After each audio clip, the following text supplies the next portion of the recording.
So with COVID, we all know it certainly brought its fair share of bad to the world. In terms of real estate, it brought a couple of things that are really good. And no, I'm not just talking about home prices. Two things that happened as a result of COVID, just really out of necessity. One was online bookings.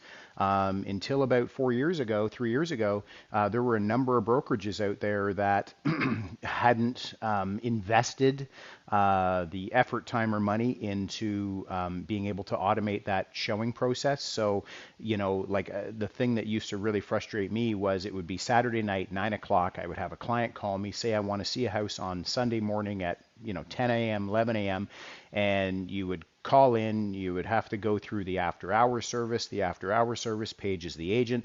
Let's say the agent, listing agent's out of town for the weekend, there were no cell service or whatever, right? And then invariably, you're running around, Sunday morning trying to figure out if you're going to show this house or not. Now it's all done automated.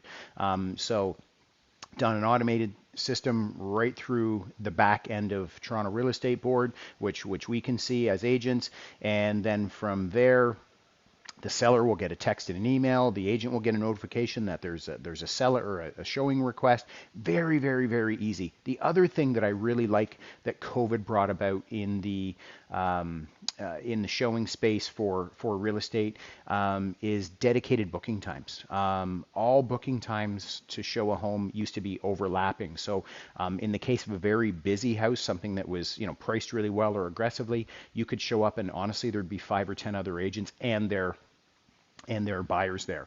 But typically you'd show up to a house and you'd have 2 or 3 other agents, and you're all sort of competing at that same time to get your people in and through the house so you can get on and keep your schedule and get on to the next house.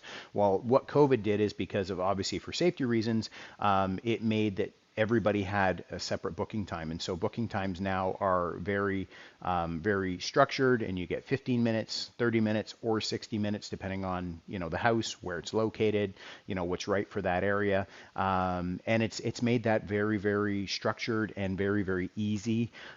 So that way your, personal viewing for your clients is really that personal viewing of that home, and you're not necessarily competing or crawling over other people to see that house. And now, sometimes houses do have overlapping bookings, but I would say for 99.9% of the listings that I'm showing, brokerages have still maintained that dedicated booking time. So that's personally for me something that I think COVID brought about that was really good. So hey, if you're a buyer out there and you'd like to get your hands on my buyer checklist, it'll take you through step by step of what the process is in buying your next home, feel free to shoot me a DM. I'm happy to get that to you.